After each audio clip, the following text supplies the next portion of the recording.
그러면 하나님의 말씀을 읽겠습니다. 오늘 주신 하나님의 말씀 구약성경 창세기 3장 8절에서 19절까지 말씀입니다. 계시 말씀을 읽을 때 하나님의 음성을 들으시기 바랍니다.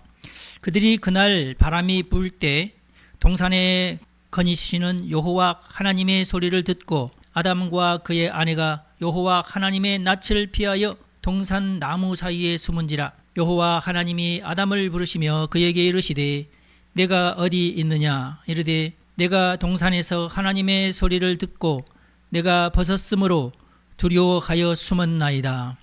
이르시되 누가 너의 벗었음을 내게 알렸느냐. 내가 내게 먹지 말라 명한 그 나무 열매를 내가 먹었느냐. 아담이 이르되 하나님이 주셔서 나와 함께 있게 하신 여자 그가 그 나무 열매를 내게 주므로 내가 먹었나이다.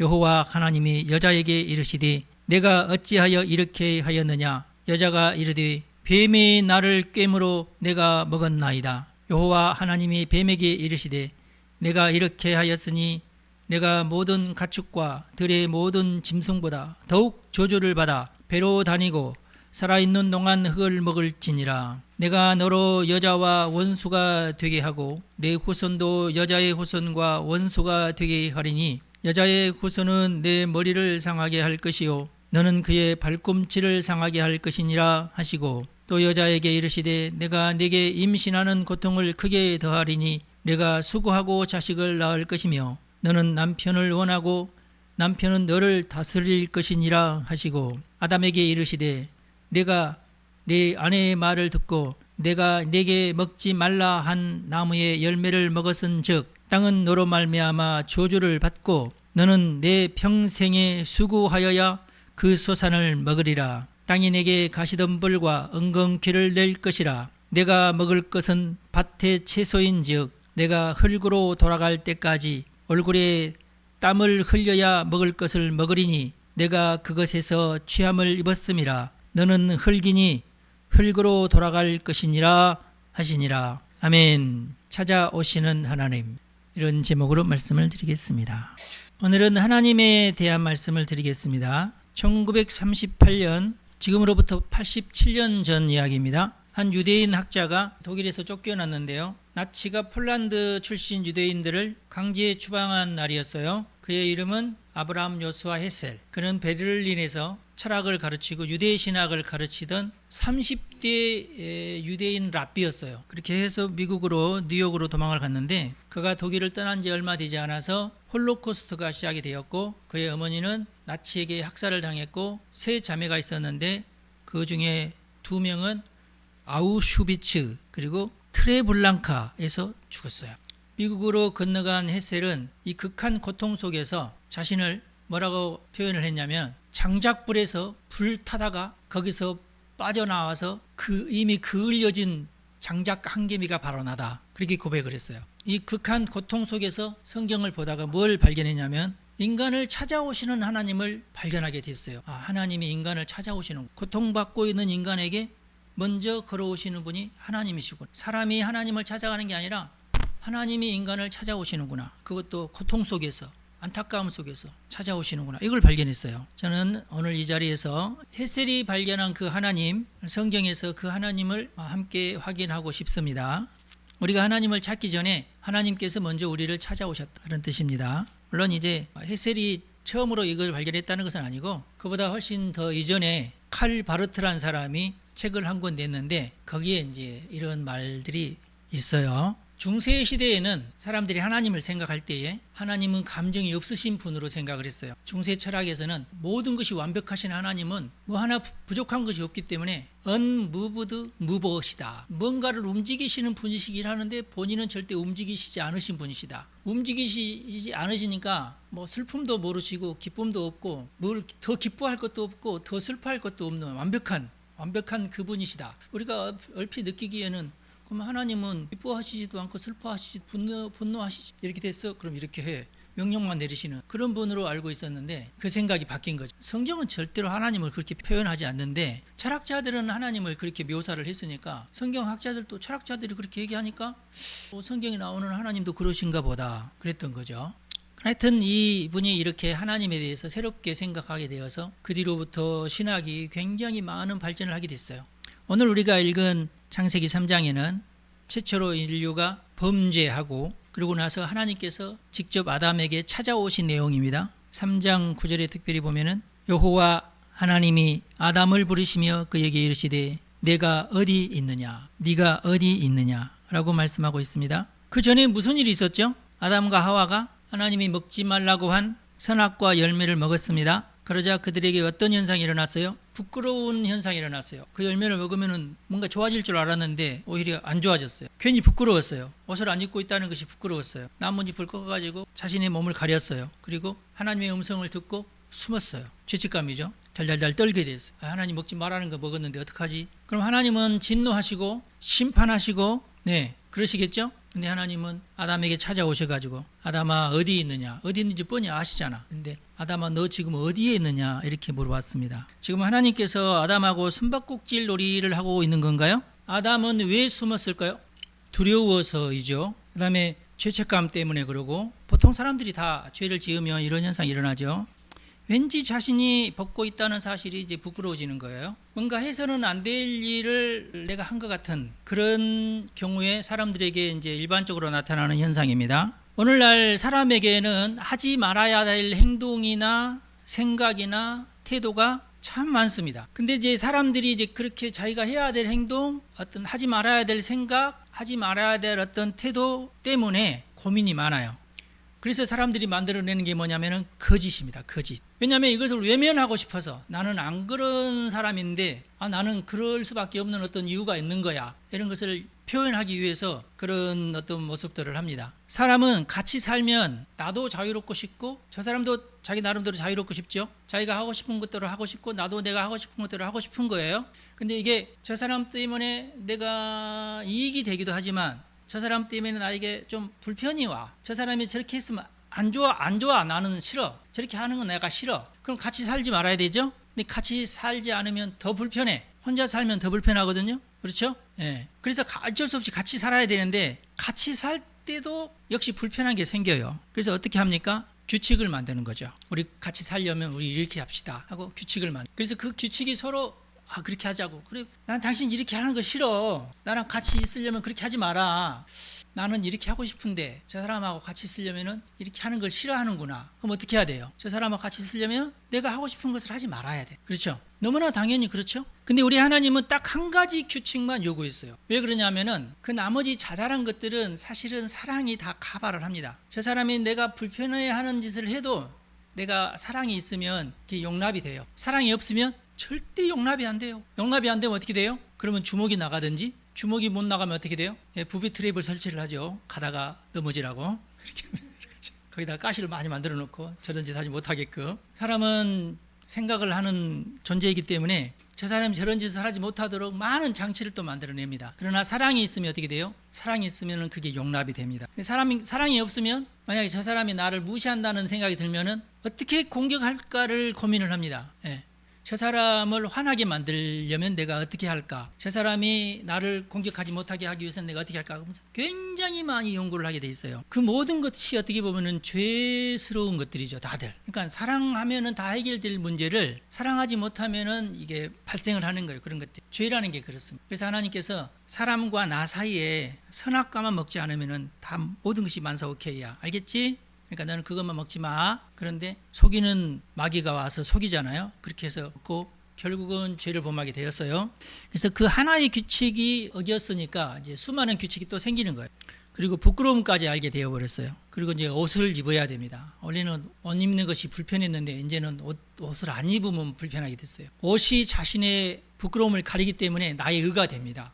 그래서 옷이라는 것과 의라는 것과 상당히 그 깊은 관련이 있어요. 한문에도 보면은 옷 의자가 오를 의자가도 또 연관되어 있고 막 그래요. 복잡합니다. 이게 굉장히. 그리고 이 옷이 또 자신의 신분을 얘기하기도 하고 자신의 능력을 또 표시하기도 하고 그러기 때문에 이 옷 때문에 과거보다도 옛날에는 그냥 양 한 마리 잡아가지고 그 양피 가죽을 입으면 됐거든요. 그러면 훌륭한 패션이라고 그러는데 지금 그렇지 않아요. 옷 하나만 가지고도 이처럼 우리 하나님은 사람들이 죄를 범하고 그럴 때 가만히 있으신 분이 아니라 간섭하시는 분이십니다. 규칙을 어기면은 이거 어기면 안 되는데 왜 어겼느냐 이렇게 물어보시는 하나님이시고 바른 태도를 유지하기를 하나님이 원하고 계십니다. 그러니까 어디 있는지 몰라서 네가 어디 있느냐 물으시는 게 아니에요. 그 네가 있는 곳이 아니다는 것이에요. 너도 잘 알지 않느냐. 너는 원래 옷이 필요 없는 자였는데 지금 너에게는 지금 옷이 필요하게 되었다. 내가 그 옷은 내가 지금 만들어 주겠다 해서 만들어 주었습니다. 지금도 사람들은 그 옷 때문에 얼마나 많은 애를 쓰는지 몰라요. 특별히 우리나라는 더 심하죠. 우리나라는 봄도 세밀하게 나누어서 3월, 4월, 5월이 다릅니다. 3월 달에 입는 옷, 4월 달에 입는 옷, 5월 달에 입는 옷이 다릅니다. 그것만 다른 게 아니에요. 어디 갈 때 입는 옷, 저기 갈 때 입는 다 다릅니다. 집 안에서 편하게 입는 다릅니다. 그것이 다 자기의 신분이 되기도 하고 어떻게 보면은 또 나의 개성이 되기도 하고 나를 표현하는 것이 되기도 하고 그렇기 때문에 굉장히 다양하게 옷을 가지고 사람들은 자신을 표현하고 옷을 가지고 또 여러 가지 기능을 또 표현하죠. 여러 가지 기능이 옷에는 있습니다. 하나님이 우리에게 찾아오셔서 그 모든 문제를 해결해 주십니다. 그게 창세기 3장에서부터 시작하고 있어요. 그리고 하나하나 새롭게 규정을 내려주십니다. 여자들은 이렇게 해라. 남자들은 이렇게 해라. 뱀은 이렇게 해라. 앞으로 너희들은 이렇게 될 것이다. 다 정해놓으셨어요. 지금 창세기 3장에서 우리가 벗어나지를 못합니다. 아직도. 세월이 아무리 지났지만 똑같은 현상이 계속 반복되고 있어요. 그리고 결국은 이게 십계명으로 또 좁혀지죠. 되도록이면 하나님은 그 규칙들을 좁게 좁히려고 하시는 분이지 막 이렇게 늘리시는 분이 절대로 아니에요. 지금도 하나님은 이 10가지 십계명 외에는 우리에게 요구하시지 않습니다. 근데 우리나라 법 좀 보세요. 계속 만들어내고 있어요. 며칠 전이 이제 교사의 날 아니었어요? 유튜브에 보니까 이제 교사의 날과 관련된 콘텐츠들이 많이 올라오는데 요즘은 교사들이 너무 힘들더만요. 잘 하시는 분도 있는데 그걸 잘 못하시는 교사들도 있어가지고 그것 때문에 스트레스 받고 좀 안타까워요. 왜 이렇게 됐는지. 과거에는 안 그랬을까? 과거에는 더 했어요. 과거에는 그래도 교권이라는 게 있었죠. 요즘에는 교권은 어디로 가는지 짚고 학부모권이 너무 심하죠. 그런 상황이 되었어요. 규칙들이 너무 많습니다. 학교 현장에서 만들어진 규칙들이 과거보다 지금이 훨씬 더 많아요. 왜 그럴까요? 불편해서입니다. 불편하면 규칙을 만들어 이렇게 하지 말자고. 그러나 하나님은 우리에게 10가지 규칙만 주셨어요. 이것만 어기지 마. 여러분 10가지만 잘 지키면 됩니다. 그런데 현장에서는 그게 힘들죠. 현장에서는 막상 학교 현장에서 학부모가 되어가지고 교사를 대할 때는 옛날에는 10만 원만 집어넣어주면 됐거든요. 근데 지금은 그렇지 않아요. 10만 원 줄 수도 없어요. 줬다가는 또 난리가 나요. 받았다가는 또 크게 아주 혼이 납니다.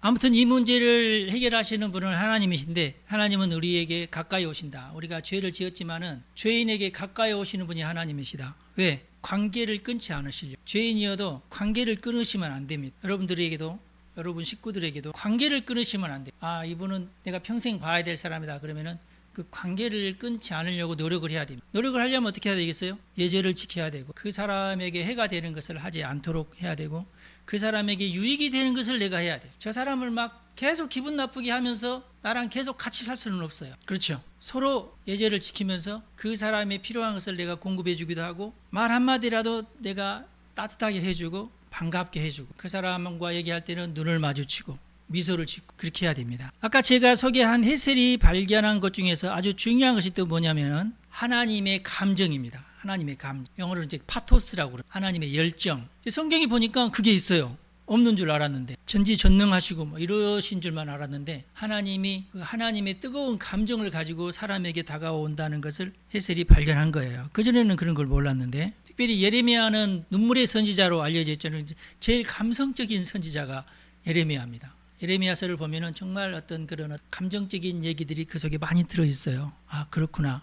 그래서 이 헤셀이 예레미야서를 굉장히 깊이 잘 연구를 합니다. 아파하시는 하나님, 감동하시는 하나님, 우리에게 찾아오셔서 우리의 문제에 이렇게 개입하시는 하나님, 화를 내시는 하나님, 절절한 연민을 표현하시는 하나님, 이런 모습들이 하나님의 모습인 것을 깨닫게 됩니다. 우리는 그래서 죄를 지을 때 나타나는 여러 가지 현상들, 우리에게 나타나는 현상들, 숨고 싶고 하여튼 우리 아까 성주가 표현했던 그 모든 표현이 사실은 우리 모두가 다 가지고 있는데 이제 아직 성주는 어리기 때문에 그걸 표현하는 것 자체가 부끄럽다는 것을 모르는 거예요. 내가 이렇게 표현하면 저쪽에서 나를 좀 이제 내가 이런다는 것을 알아주겠지. 근데 내가 보니까 지금 그런 식으로 계속 학교에서 선생님에게 그렇게 표현을 한 거야. 그렇게 되면은 선생님을 안 참아주잖아요. 그걸 어떻게 참아주겠어요? 그런데 지금 놀라운 것은 학생이 기분 나쁘면 안 된다는 어떤 규칙까지 생겼어요. 학생을 기분 나쁘게 하면 안 됩니다, 요즘에.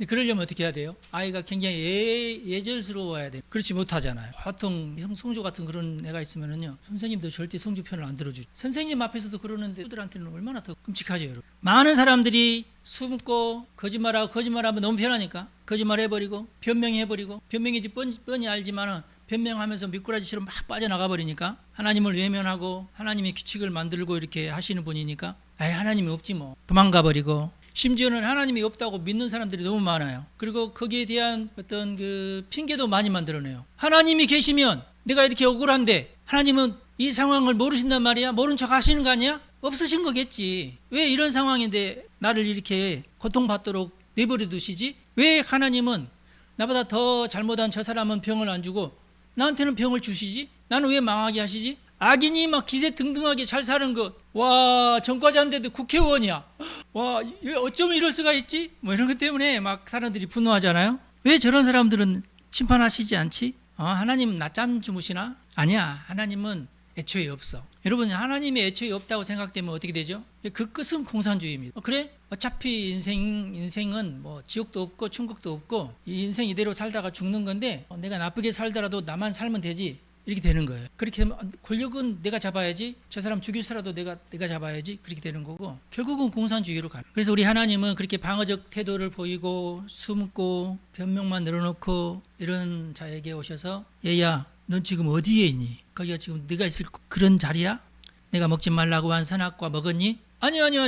내가 먹는 게 아니라요, 먹어놓고도 저 여자가 나한테 먹으라고 하니까 내가 어쩔 수 없이 먹었습니다. 쟤는 먹는데 나는 안 먹으면 안 되잖아요. 먹었습니다. 하와에게. 너 왜 먹어요? 아니, 나는 먹고 싶지 않았는데요, 저 뱀이. 이렇게 하면서 자꾸 변명하면, 이게 다 사람의 모습이에요. 쉽게 자신의 잘못을 인정하지 못합니다. 인정하는 순간 자기 자신이 너무 더 부끄러워지고, 근데 그냥 쉽게 인정하는 게 최고예요. 그게 최고입니다. 나는 100% 순수하고 잘못이 없을까요? 그렇지 않아요. 나도 가담돼 있어요. 나도 묵인한 게 있고 내 잘못도 있어요. 내 잘못이 있다는 것을 시인하고 싶지 않아서일 뿐이지, 물론 저쪽에서 훨씬 더 많이, 90%는 저쪽이 잘못했어요. 그러나 나도 10%는 잘못한 게 있어요. 믿지 말아야 되는데 믿은 것도 있고, 하지 말아야 할 행동을 하는 것도 있고 그래요.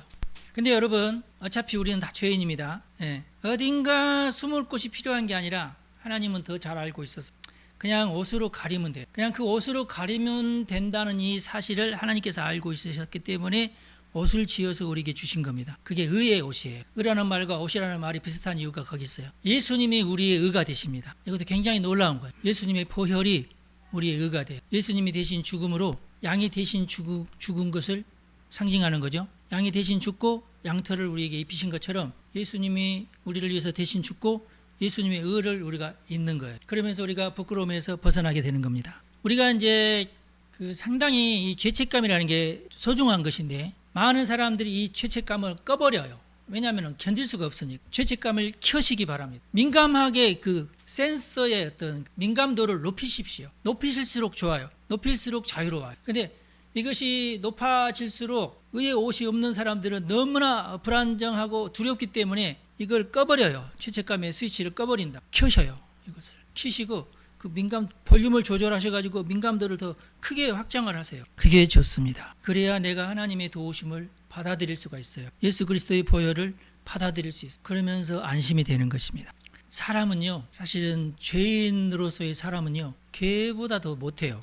옛날에 정도전이라는 사람이 이전투구라는 말을 만들었어요. 사람이 싸울 때 진흙밭에서 개처럼 싸운다라는 뜻이거든요. 개들이 서로 싸우면은 놀랍죠. 개들이 싸우는 거 보면은, 개들이 싸우는 거 보면 진짜 희한하고 재밌어요. 하여튼. 근데 사람이 싸우는 것은 이 개들이 마치 진흙탕 속에서 서로 싸우는 것 같다. 사실은 사람의 모습을 정확하게 표현한 것이죠. 싸우지 마세요. 특별히 부부들은 싸우면은 그 이전투구 이상으로 싸워요. 하여튼 싸우면 안 됩니다. 그게 사람의 모습이에요. 그래서 우리에게 죄책감이 참 필요한데, 이 죄책감 때문에 우리는 반성하게 되고 회개하게 되고, 이게 내 욕심이고 그것을 내려놓게 되고, 질투심 버리게 되고, 사람을 무시하는 태도 버리게 되고, 거짓말하는 습관, 이거 아니야, 변명하고 남 탓하고 이건 아니야 하고 예수의 보혈을 의지하게 되는. 그런다고 해서 우리가 성인이 되지는 않아요. 다만 우리의 그런 죄된 모습들을 잠잠하게 재울 수가 있어요. 그래서 하나님께서 죄인에게 먼저 다가오셔서 이 문제를 해결하셨다는 것을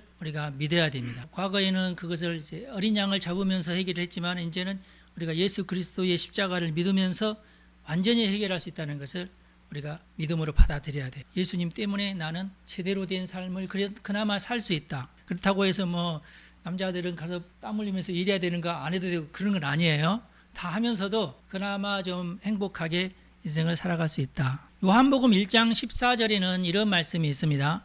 말씀이 육신이 되어 우리 가운데 거하심에라는 표현이 있어요. 우리 가운데 거하셨다라는 이 말은, 이 단어는 성막에게 사용하던 단어입니다. 성막. 하나님이 모세에게 성막을 지으라고 하셨죠. 그리고 거기에다가 언약궤를 집어넣으라고 말씀을 하셨어요. 그런데 그 성막을 지을 때의 그 단어가 예수님이 우리 가운데 거하셨다 하는 단어하고 동일한 단어입니다. 연관이 있어요. 그러니까 예수님이라고 하시는 그분의 모든 행적, 십자가, 부활, 이 모든 것을 우리가 믿음으로 받아들이는 것은 마치 우리 가운데의 성막이 이미 존재해가지고 우리의 모든 죄 문제를 여기서 해결할 수 있다는 것을 의미합니다. 그러면서 사람은 제대로 된, 그동안에는 죄 때문에 우왕좌왕 이리 갔다 저리 갔다 계속 다람쥐 쳇바퀴 돌듯이 도는 그런 삶에서 벗어나서 구원의 삶으로 우리가 들어가게 됩니다. 구원의 삶으로 들어간다는 것이 굉장히 중요합니다. 구원은 그러니까 우리가 죽어서 천국 가는 것이 구원이라고 생각하면 안 되고, 예수님께서 십자가에 달리시는 것은 우리가 죽어서 천국 가기 위해서, 그것도 물론 포함되지만은 그것보다도 이 세상에서 구원받는 것을 의미합니다. 이 세상에서 구원받아야죠. 뭐 100년 가까운 삶을 살지만 구원받는 삶을 살아야 되겠죠. 네. 이것을 발견한 것이 현대신학. 그리고 그 뿌리가 또 뭐냐? 그게 종교개혁입니다. 그 전까지는 그게 내 죄를 사함 받으려면 신부님 찾아가가지고 신부님 죄를 고백하러 왔습니다. 그렇게 했거든요. 근데 그렇게 하지 않고 내가 하나님 앞에 내 스스로 가가지고 예수 그리스도의 보혈을 의지하여서 나의 죄를 고백하고 죄 사함 받는 길을 개신교가 만들어내는 겁니다. 이거 만들어내는 것도요, 그 역사를 보면요, 치열해요. 이것 때문에 전쟁이 일어나기도 했고요, 수많은 사람들이 죽임을 당하고 그랬어요. 여러분, 이게 쉽지 않습니다. 그러고 나서 개신교가 그렇게 정확하게 하나님 앞에서 죄 문제를 해결하고 나서 그때부터 비로소 폭발적인 성장을 하게 됐어요. 그동안 수천 년 동안 이루지 못했던 발전을 개신교가 시작되면서부터 개신교 국가가 어마어마한 속도로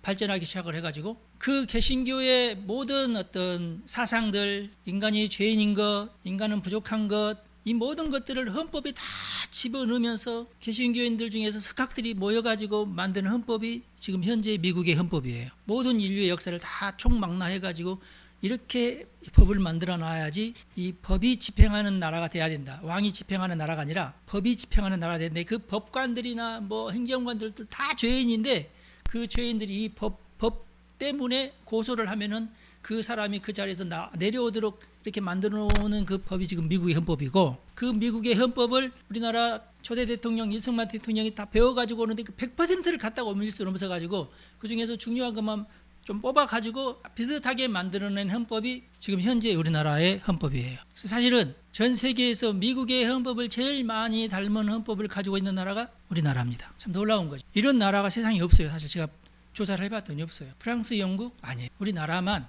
미국의 헌법을 그나마 베껴가지고, 자, 그래서 미국이요, 그 뒤로 어마어마하게 발전을 합니다. 그래서 지금 세계 제1류 국가가 된 이유가 거기 있어요. 중국인 우리가 인류가 되겠다고 하지만 법이 공산주의법입니다. 공산주의 하면 생각나는 것이 뭐죠? 부정부패입니다. 북한이 저렇게 열심히 하지만은 절대로 이게 발전하지 못하는 이유가 뭐예요? 수령의 말이 법이 되기 때문에 그렇습니다. 그래서 어쩔 수 없이 거칠기만 하고 속으로는 다 아는 척만 하지 않아요. 인류가 이렇게까지 놀라운 발전을 하게 된 것은 사실은 예수 그리스도의 보혈을 우리가 정확하게 깨닫고 우리가 죄인인 것을 인정을 하고 이 죄를 어떻게 하면 해결할까를 고민하면서 만든 헌법이 있어서 그것 때문에 나라가 발전하게 돼요. 이 사실을 우리가 절대로 잊지 말아야 됩니다. 지금도 우리 하나님은 문 밖에 서 계십니다. 우리하고 얘기를 나누고 싶어서 조금 더 많은 진리를 우리가 깨닫게끔 하시기 위해서, 진리를 너희가 알게 되면 너희가 자유하게 된다, 이걸 알려주시기 위해서 누구든지 마음의 문을 열고 죄책감의 어떤 레벨을 한층 드높여서 순전한 마음으로 하나님의 말씀에 접근하면 우리는 변하게 되어 있습니다. 이 방법 외에는 사실 없어요. 다른 방법이 없습니다.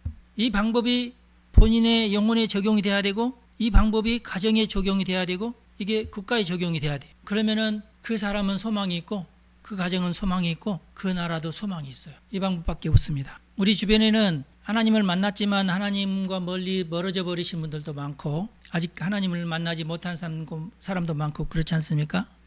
그러나 하여튼 누가 됐든지 간에 하나님에게 더 가까이 가는 길 외에는 다른 방법이 없습니다. 우리가 예배를 통해서 그나마 일주일에 한 번씩 하나님에게 가까이 나가고 그러잖아요. 이 시간을 소중하게 여기시고 하나님 앞에 조금 더 나를 더 드러내시고 하나님과 만나시고 하나님과 얘기를 하십시오. 하나님, 오늘 나 이렇습니다. 이러이러한 문제가 있습니다. 나를 좀 도와주십시오. 아직 내가 깨닫지 못한 것이 너무나 많은 하나님, 나를 도와주십시오. 하나님은 놀랍게도 그렇게 기도하시면은 하나님 여러분 도와주십니다. 나는 부족하지만 하나 죄가 있고 많이 알아야 되는데 저 사기꾼을 내가 이기려면 내가 더 많이 알아야 되는데 알 수 있는 길이 없어요. 나는 모르는데 하나님이 도와주십시오. 그러면 하나님 도와주세요. 왜냐하면 하나님이 나를 아시니 하나님이 나를 보호해 주십니다. 그게 의의 옷이에요. 예수님의 의의 옷. 그래서 내가 별로 크게 잘한 것은 없지만 내가 하나님을 의지한다는 것 때문에, 내가 예수님의 말씀을 의지한다는 것 때문에, 내가 아직 부족하고 깨닫지 못했지만은 하나님 저를 도와주세요 하면은 하나님이 나를 도와주십니다. 성경에 그런 게 얼마나 많아요. 아브라함도 다 잘했어요. 우리 창세기 공부하고 있지만 아브라함이 실수한 거 엄청 많죠. 그런데도 막 거짓말까지 하고 막 그랬잖아요. 내 아내가 아니라고, 내 동생이라고. 그럼에도 불구하고 하나님께서 내가 아브라함 도와줘야지 도와주십니다. 하나님이 여러분의 아버지가 되셔야 됩니다. 볼지어다 내가 문 밖에 서서 두드리노니 누구든지 내 음성을 듣고 문을 열면 내가 그에게로 들어가 그와 더불어 먹고 그는 나와 더불어 먹으리라. 두드리는 분은 하나님 또는 예수님, 문을 여시기 바랍니다. 마음의 문을 열어서, 믿음의 문을 열어서 하나님의 구원을 받아들이시기 바랍니다. 하나님의 구원이 여러분의 가정에도 필요하고요, 여러분의 직장에도 하나님의 구원이 필요합니다. 하나님의 지혜가 거기에 필요합니다. 그렇잖아요. 자녀 교육에도 하나님의 도우심이 필요합니다. 여러분, 부모라고 해서 자녀를 잘 가르치는 거 아니더라고. 가르쳐 보니까 그래요. 내가 너무 실수가 많아요. 어떻게 하지를 못합니다. 하나님이 도와주셔야 돼요. 하나님의 손에 맡겨야 됩니다. 하나님이 먼저 여러분을 찾아오셨다는 것을 믿으시기 바랍니다. 기도하겠습니다. 나를 찾아오신 하나님 감사합니다. 제가 먼저 찾은 것이 아니라 주님이 먼저 찾아오셨음을 고백합니다. 창세기 3장의 그 목소리가, 십자가의 예수님이 지금 내 문 앞에 계심을 믿습니다. 제가 그 문을 열겠습니다. 지금 이 삶에서 구원이 시작되게 하시고 더 큰 구원이 내게 임하게 하여 주옵소서. 나를 구원하신 하나님, 나를 긍정적으로 변화시키시는 하나님, 나를 영원한 생명으로 인도하시는 하나님, 우리 성도들을 축복하오니 겸손한 마음으로 하나님 아버지 앞에 더 가까이 나아가기를 소망하는 우리 성도들에게 하나님께서 복을 내려 주옵소서. 하늘의 복으로 땅의 복으로 가득 채워 주옵소서. 우리 주 예수님의 이름으로 기도합니다. 아멘. 여러분 축복합니다.